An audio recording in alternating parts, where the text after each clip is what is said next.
What it looks like. This is what it looks like from outside the Consolidated gold mine. Now obviously that's all new, but that's probably close to the size. And this is what the miners looked at when they got to work every day. This is real low. And so over here, the guy said they got a gold mine below a gold mine. I couldn't figure out what he meant. Well, Walmart is right that way. A few hundred feet up, obviously up higher. And the tunnels go directly below it. So Walmart is the current gold mine, and this is the prior gold mine. Very awesome. I had a great time today. I would suggest it. This is the panning station. This is the gem station. And then this is the gold panning station over here. That is a Vietnam veteran Marine. Very cool. So I am about to take the tour to go underground. And we closed in 1906. Not because there's no gold down there, it was just too expensive to extract. So they closed down the mine with intentions of reopening it. That never happened until it was bought in the late 1970s. What we're going to do right now, guys, we're going to start making our way down into what we call the Knight's Vein. It was one of the most profitable spots here in Dahlonega. They pulled over 54 pounds of gold in a single day out of this spot. Wow. As we make our way down, watch your step, hold on to the rails. Once we get into the narrow tunnel, you can hold on to the rocks if you need to. But once we get down to the very bottom, I'm going to go over that Knight's Vein for you guys. So if you guys just follow me right down this way. They used it as a water cannon, would blast the mountain away in a single day, which would normally take thousands of years for the mountain to erode it naturally that way. I always like to tell people, imagine what the mountains used to look like around here before they actually did that. It would have been a lot different in this area right here. All right, guys, we're going to start making our way down. Like I said, just watch your step, hold on to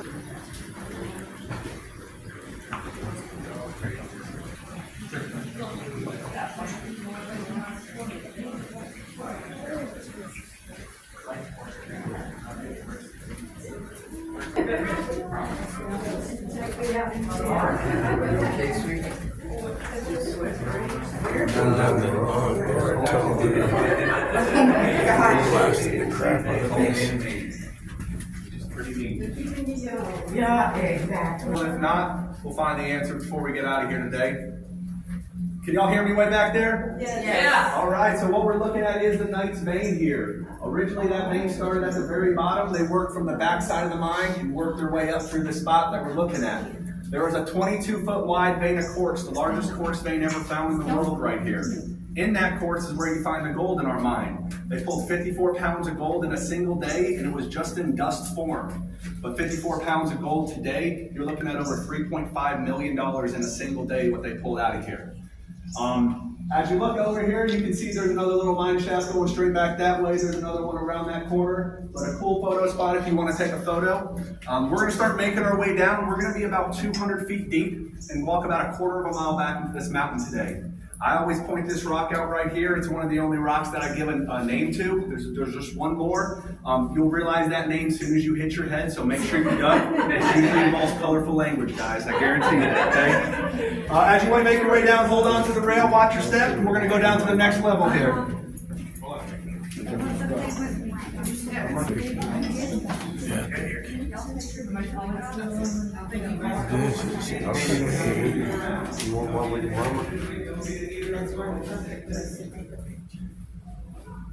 Okay. Watch your hand on that custom wall.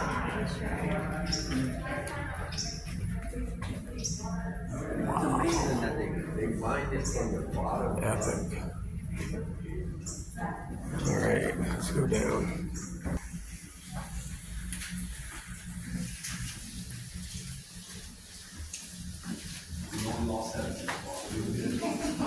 Not too bad. As long as I come up with more than a quarter of what that started with, we're okay. I figured the gold was coming up by yourself. What's that? I figured the gold was coming up by yourself. It's a neat place down here. There's over 7 miles of tunnels underneath us. All right, guys, can y'all hear me back there? Yeah. All right, so first thing I always point out, those boxes that y'all walk past, what does that name say? That's dynamite boxes. Anybody recognize that name? Etna. Insurance, guess what they did beforehand? Blew stuff up. There you go, they had the perfect business plan, guys. The dynamite that was in there was made out of nitroglycerin. It was wrapped in a wax paper with sawdust as a filler, just like this right here. Very, very unstable. If I were to grab this with my bare hands back in the day, I'd get what you call a dynamite headache. That's where that term came from. Nitroglycerin would seep through your skin and give you an excruciating headache if you touch this with your bare hands right there. What we're going to talk about though, guys, this quartz vein, this is what the miners were after here. Quartz, that's where the gold is associated.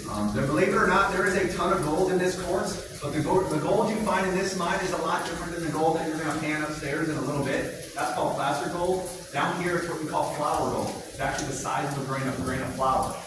So miners would actually get this rock, they blow it up with dynamite, they'd all fall down, they'd load up these electric mine carts that we had in this mine, ship it out to the entrance of the mine, and then we had what we call the stamp mill. We had 120 stamps. It's huge, massive pieces of metal that would crush up that rock. Then they use mercury, arsenic, a couple other dangerous chemicals to extract that gold out of the rock. And then all that mercury and arsenic just went right back into Yahulah Creek, into the river over here. So very, very dangerous at the time. You can't get away with doing that anymore, but that was the process the miners did back in the day.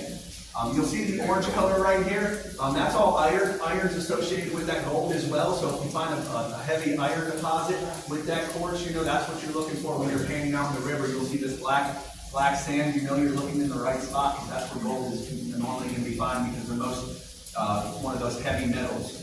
Gold is actually the fourth heaviest metal in the world. So when you pan upstairs, that's why that gold will always be in the bottom of your pan when you're done panning because it's so much heavier than everything else. What's that? My mind's going blank. I'll figure that out. That's cool. They're going down. So it looks like we're getting everybody off the steps here. So first thing I always point out is our nice little waterfall. This is a man-made waterfall. We actually had to drill this hole in here to let the water go down to our nice little river that we created out the main entrance that we're going to be walking to. The reason why we do that, guys, is we're underneath the water table. It's above us, below us, to the sides of us. Water would constantly fill up this mine. We have pumps constantly going as we speak in order to take the water out of this mine, or else that mine would actually continue filling up with water and we wouldn't be able to do tours over here. I'm going to ask you all to turn around. I'm going to teach you. This was my job. I got paid 90 cents a day. This has a star-shaped bit. What the miners would actually do is they put it in this wall. They would hit this hand steel and they'd have to turn it. Right now, I'm going to get a volunteer. Who wants to help me? All right, I'm going to get you right over here. I need you to put your hand right here. All right. Well, I was the guy with the hammer. You know what they called them? The new guy. All right. So what I'm going to do is just take a step back right there. Hold your hand. Every time I hit this, you're going to turn it, okay? Do you trust me? We're going to hit it really hard, all right? 1, 2, 3. Turn. I'm just kidding. I'm going to hit it hard. Keep on turning. So guys, we would do this all day long. We had 12-hour shifts in this mine. If we did a really good job with no breaks, we could only drill 2 6-foot holes, and that is it for the day, guys. We've had to do a series of 26 holes that I'll show you in our dynamite tunnel here in a little bit. But like I said, if you work really good with your partner, you'd only get 2 holes about 6 feet deep. Reason why we turn that, though, thank you, give a round of applause right here. The reason why the miners had to turn this, if miners didn't actually turn that, it would end up looking like this guy right here. It gets stuck. That friction creates heat and it would melt straight to the granite here. If a miner got that stuck, they'd have a really bad day because they lose their full day's wage. Just by this, it costs 90 cents to lift the hand still. They lose their full day's wage if one of those got stuck. If you turn around, guys, you'll see a nice one stuck right there. They've been trying to get out. There's another one right over here. And this person had a really bad day. Take a look. There's 2 in the same hole right there. They lost 2 days' wage trying to get the other one unstuck right there. What we're going to go now, guys, in the deep tunnel. Y'all follow me right this way?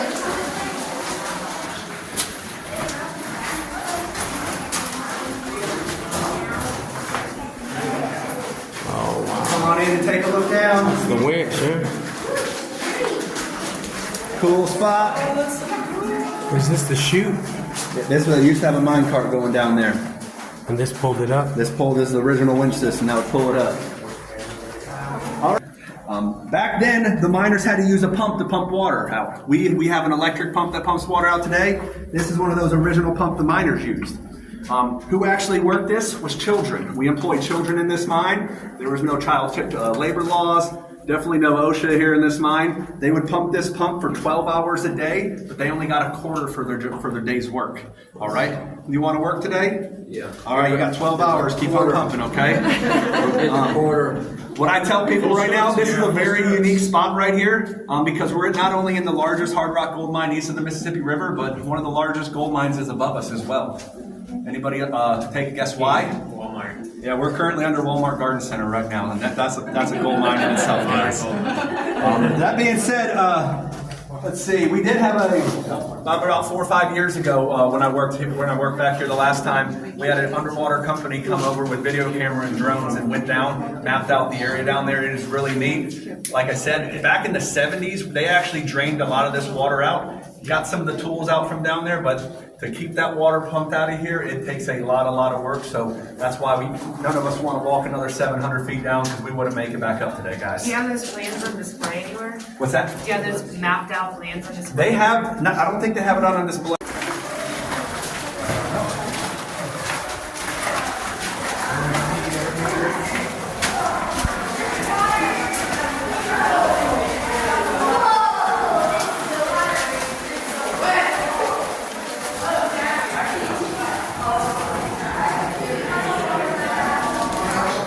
This place is gigantic.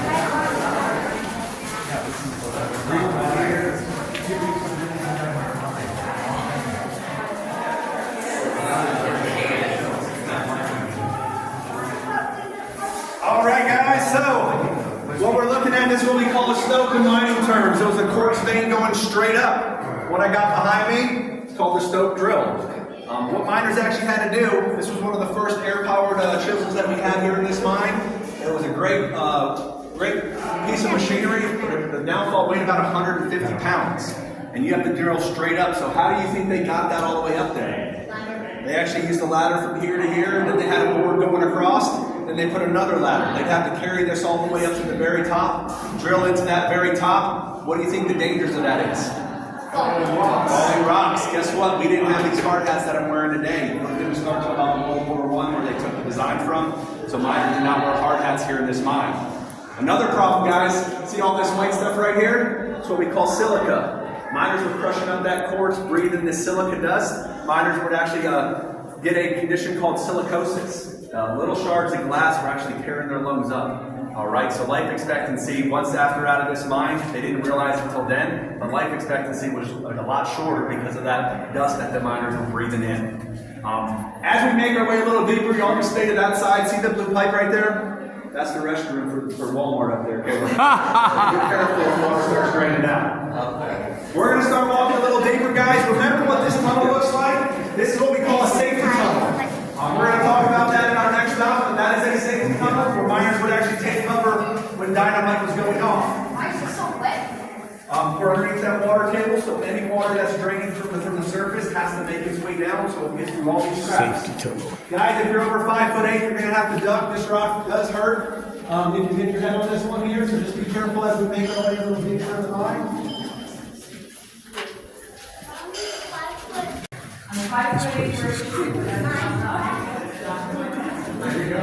The row ceilings. We're going to hang out here for a second, guys. Here's some tools that were recovered in the mine. You got a drifter drill. You have another drill here. I like to point out, see that horseshoe-looking contraption? That actually bent all these rails that we're walking along, because all these rails came in straight. They had to bend it by hand by putting a rod through that top and actually cranking it by hand in order to perform this mine. A lot of hard work, guys. What we're going to do, we're going to hook it right into our dynamite truck right here. You all follow me this way. Feel free to have a seat. And we're going to get this off for a minute, guys.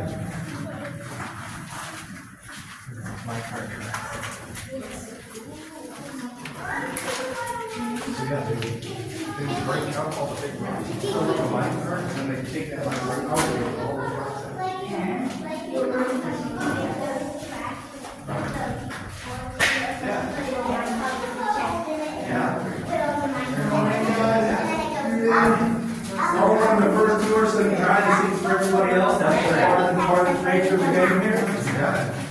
Do it. All right. Let's count. So guys, this is where a lot of the miners will be working most of that day. That main tunnel we just walked through, believe it or not, did have electricity.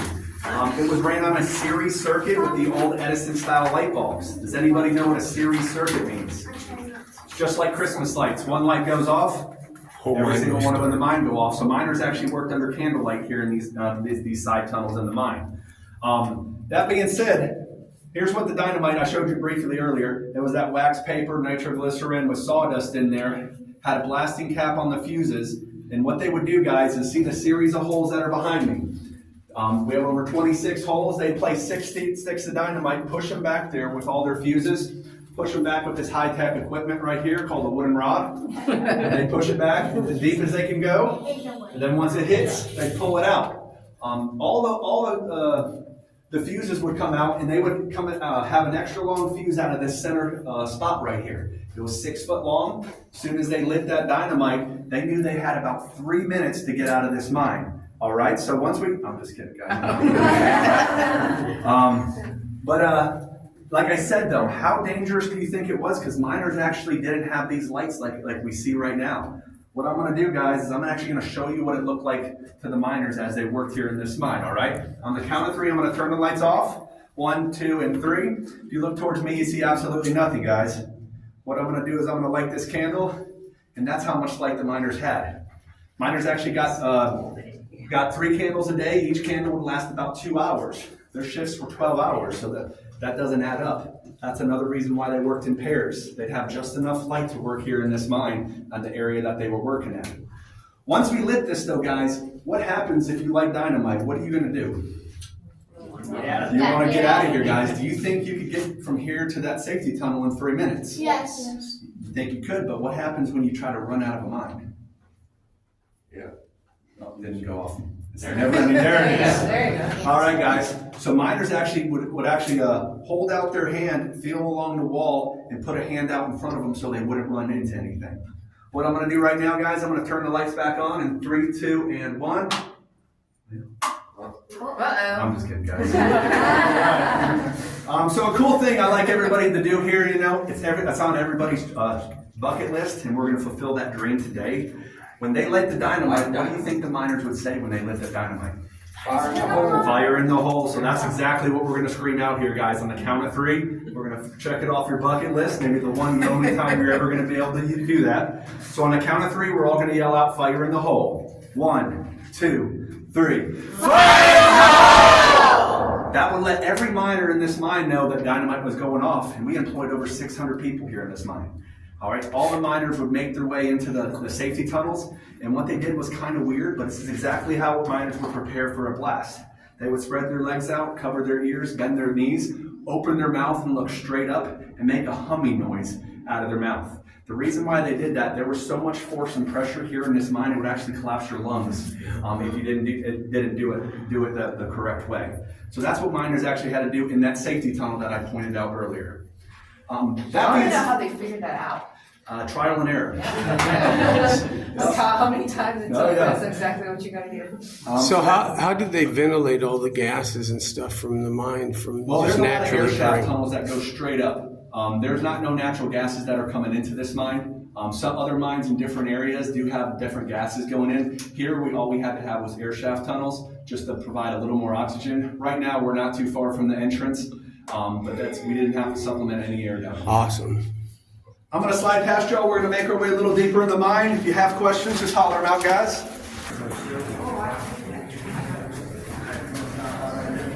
Don't cart. All right, guys, as y'all are making your way, I'm going to show you just a quick thing. Here's that mine cart, like I said, has those rocks that they would actually blast out. You go right there, watch your head on the rocks and the insulators. They'll sneak up on you. Man. Here in this mine, you can actually see a little bit right over here. There's copper wire underneath every track. Like I said, these carts were ran on electricity here. That's how you would get this out. Here's a replica of the lighting system. You have the glass insulators, Edison-style bulbs. This would have been exposed copper wire, so if you touched it, it would have been lights out. So very, very dangerous here in this mine, guys. Let's walk away a little bit further, the deepest we can go in the mine today. Another 100 yards going out that way to the main entrance. Eventually, if you just keep following our Facebook, eventually we're going to try to open up this area and show what else is beyond here. Really, really neat. But what we're going to talk about right now, though, guys, is this drill right here. So everybody slide on in so everybody can see it. All right, guys, so this was the game changer. You know, remember that stoke drill that I showed you? Very dangerous, debris falling on you, inhaling that dust. The drifter drill is a lot different, though. This drifter drill was actually ran on water and air. Okay, so the air would actually push it out, and these chisels, you could change them out, and they're all hollow. What it would do is spray water out. So what that means for the miners, as that dust was crushing up, that water would sink that dust down to the ground so they weren't breathing it in. This drifter drill is really neat.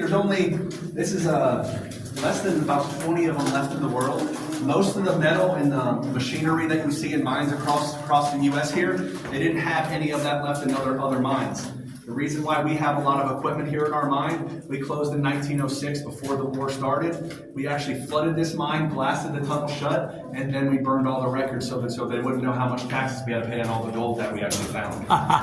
Only reason why we know 54 pounds of gold in a single day is because they told the Dahlonega Nugget, which was the local newspaper that's still around to this day, that they found 54 pounds in a single day. Other than that, we don't know how much gold they pulled out of our mine.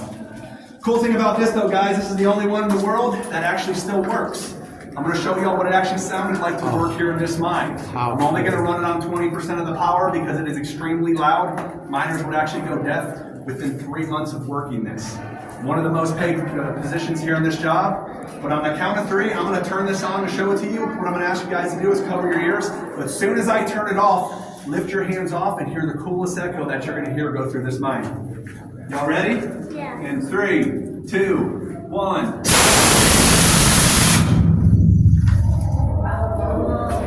That's like All thunder. right, so 20% of his power. What do you think the biggest problem was, like I said? The death. Exactly.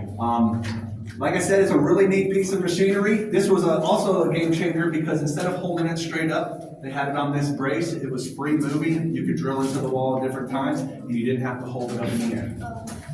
Sweet. Anybody got any questions? If you take a look above you right there, man, you can see one of those glass where there's an insulator. This would actually have your wire going above you. But like I said, very dangerous, especially having that copper wire above you as well. Cool little fun fact I'd like to point out as we start walking back, guys. What happens if an earthquake happens while we're down here? Y'all didn't think about that one. You didn't think it through. Believe it or not, we're one of the safest places in the world for an earthquake to happen. We would just hear a faint airplane noise, if anything, but nothing would actually happen. We'd walk out the same way we walk down, like nothing ever happened. As crazy as that sounds. And that was the can't go past there. Could, but I'd probably get in trouble. I think I'll go with the rest of them. So I've hit my head on the ceiling about 10 times. Once really good. He said there were only 2 low spots. That's not true. That's crazy. They left the exposed copper wiring for electrical. As you can see, the ceiling is low. Look at this. Anyways, cool. Duck stand. I've heard of duck goose, but not duck stand.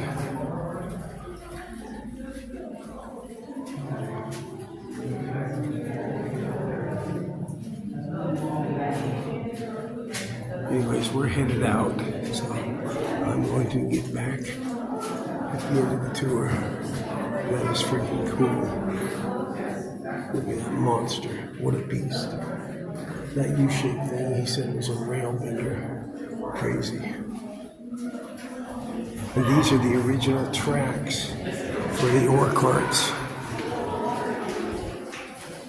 Those run on electricity. They had an electric winch using DC voltage with Edison bulbs before the screw-in was invented by Tesla, I believe. Now we're opening it up. There's the escape tunnel.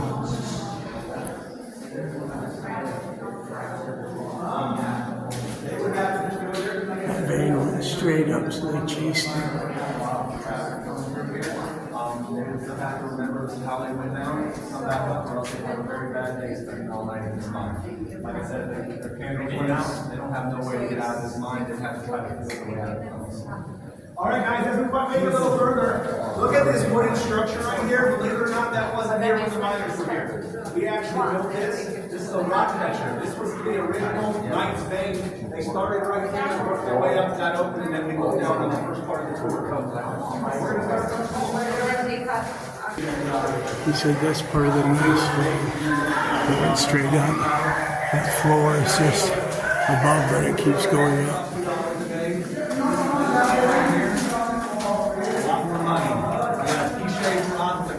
On the end. What do you think my job entails? To extract the dynamite that didn't go Extract the dynamite that didn't go off. If dynamite didn't go off, especially in this humid environment on how much moisture is in here, they actually clear the mine out, and I would come down with this tool. What my job was, I'd actually have to insert it very slowly into each hole that they dug, drill into each stick of dynamite, pull it out. Okay.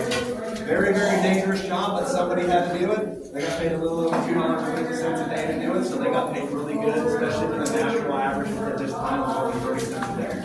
About 30 cents a day. National average is about $2.50. All right, so very good job. Like I said, very dangerous stuff. What we're going to do now, guys, we're going to start making our way up. We're probably going to lose some breath here. That humidity is going to start hitting in. Just hold the rail as we start making our way up. First part on this step, though, I always point out we got stalactites and stalagmites growing. Over the years of dripping water, that's stalagmites that grow from the bottom up, and stalactites that grow down. Eventually they'll connect. Not sure how long. Looks like ice cream. Doesn't taste like it, guys. I promise. Okay. I always say that, guys, just so we don't touch it. The oils from our skin will actually stop it from growing any further, so they're good to look at, not good to touch.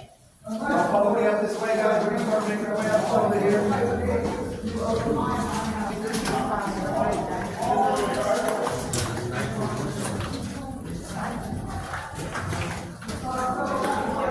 There's one of the burgers.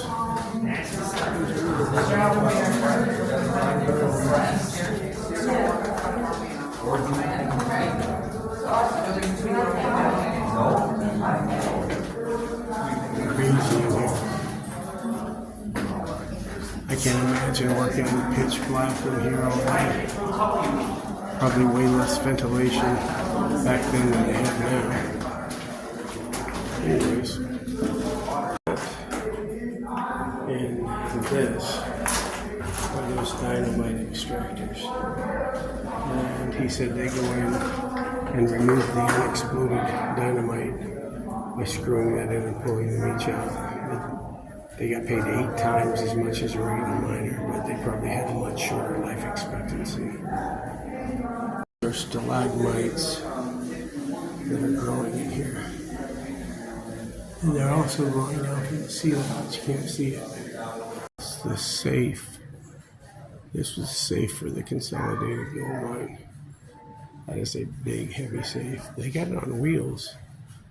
And then there's some industrial scales to weigh pounds and pounds of gold. 52 pounds in a day. Damn.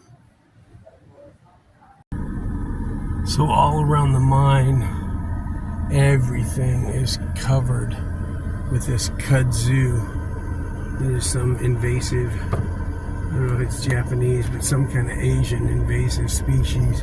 So what they do is they just smother the trees, and they end up killing the trees. They kill anything they're on because they don't let any light or water in. And you can see this whole area is just blanketed with it.